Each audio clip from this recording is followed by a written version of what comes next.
ಚಿಂದಿ ಉಡಾಯಿಸೋ ಖಾರ ಬಣ್ಣ ರುಚಿಯನ್ನು ನೀಡುತ್ತದೆ. ಮೆಣಸಿನ ಪುಡಿ ಚಿಂದಿ ಉಡಾಯಿಸೋ ಖಾರ ಬಣ್ಣ ರುಚಿ.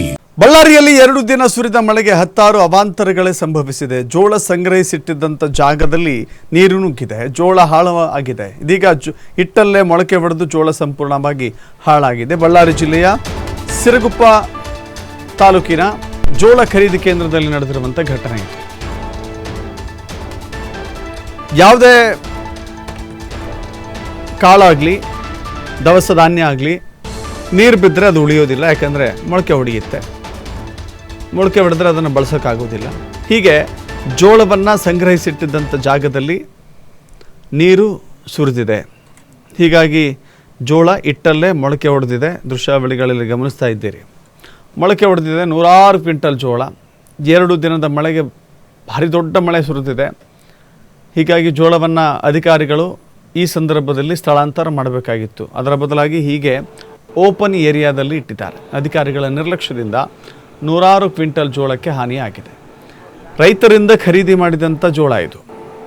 ರೈತರಿಂದ ಖರೀದಿ ಮಾಡಿ ಅವರಿಗೆ ಹಣ ಕೊಟ್ಟು ಖರೀದಿ ಮಾಡಿದಂಥ ಜೋಳ ಇದು. ಇದನ್ನು ಅನೇಕ ಕಾರಣಗಳಿಗೆ ಉಪಯೋಗ ಮಾಡಿಕೊಳ್ಳಲಾಗ್ತದೆ. ನೋಡ್ತಾ ಇದ್ದೀರಿ ಹೇಗೆ ಮೊಳಕೆ ಒಡೆದಿದೆ ಅಂತ. ಮೊಳಕೆಯ ದೃಶ್ಯಗಳನ್ನು ನೀವು ನೋಡ್ತಾ ಇದ್ದೀರಿ. ಏನಕ್ಕೂ ಬರದಂತೆ ಇದು ಈಗ ಉಪಯೋಗಕ್ಕೆ ಬಾರದಂತ ಆಗತ್ತೆ. ಇಟ್ಟಲ್ಲೇ ಮೊಳಕೆ ಹೊಡೆದಿದೆ, ಹಾಳಾಗಿದೆ. ಬಯಲು ಪ್ರದೇಶದಲ್ಲಿ ಸಂಗ್ರಹ ಮಾಡಿದ್ದಾರೆ ಅನ್ನೋದು ಮೊದಲ ತಪ್ಪು. ಗೋದಾಮಿನಲ್ಲೋ ಸುರಕ್ಷಿತ ಸ್ಥಳದಲ್ಲೂ ಇಡಬೇಕಾಗಿತ್ತು. ಬಯಲು ಪ್ರದೇಶದಲ್ಲಿ ಇಟ್ಟು ಮಳೆ ಬಂದಾಗ ಮೊಳಕೆ ಹೊಡಿಬೇಡ ಅಂತ ಹೇಳಿದ್ರೆ ಹೆಂಗಾಗುತ್ತೆ? ಹೀಗಾಗಿ 100 ಕ್ವಿಂಟಲ್ ಜೋಳ ಹಾಳಾಗಿದೆ.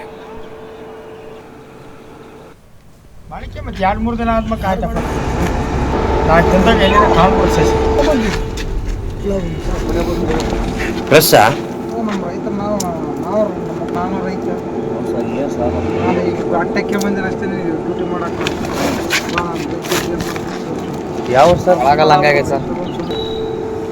ಹಿಂಗಾಗಿದ್ರೆ ಸರ್ ಯಾರು ಒಂದೇ ಸರ್ ಇದ್ರ ಕಟ್ ಮಾಡ್ತಾರಂತೆ.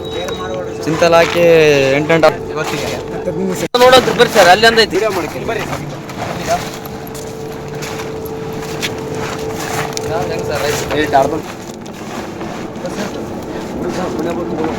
ಫ್ರೆಶ್.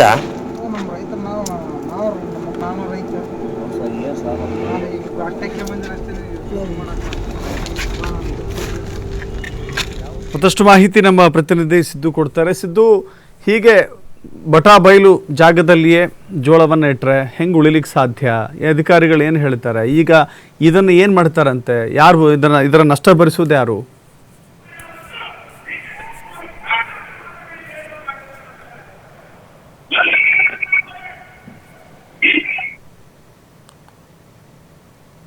ಸಿದ್ದು, ನನ್ನ ಧ್ವನಿ ಕೇಳಿಸ್ತಾ ಇದ್ರೆ?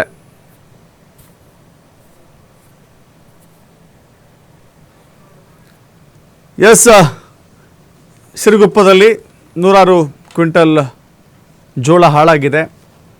ಇದನ್ನು ನಷ್ಟ ಭರಿಸುವವರು ಯಾರು ಅನ್ನೋದು ಪ್ರಶ್ನೆ. ಈಗ ಅಧಿಕಾರಿಗಳ ನಿರ್ಲಕ್ಷ್ಯಕ್ಕೆ ಇಷ್ಟು ದೊಡ್ಡ ಪ್ರಮಾಣದಲ್ಲಿ ಜೋಳ ಹಾಳಾಗಿದೆಯಲ್ಲ, ಸರ್ಕಾರಕ್ಕೆ ನಷ್ಟ ಆಗುತ್ತೆ, ಜನರಿಗೂ ಉಪಯೋಗಕ್ಕೆ ಬರೋದಿಲ್ಲ ಇದು.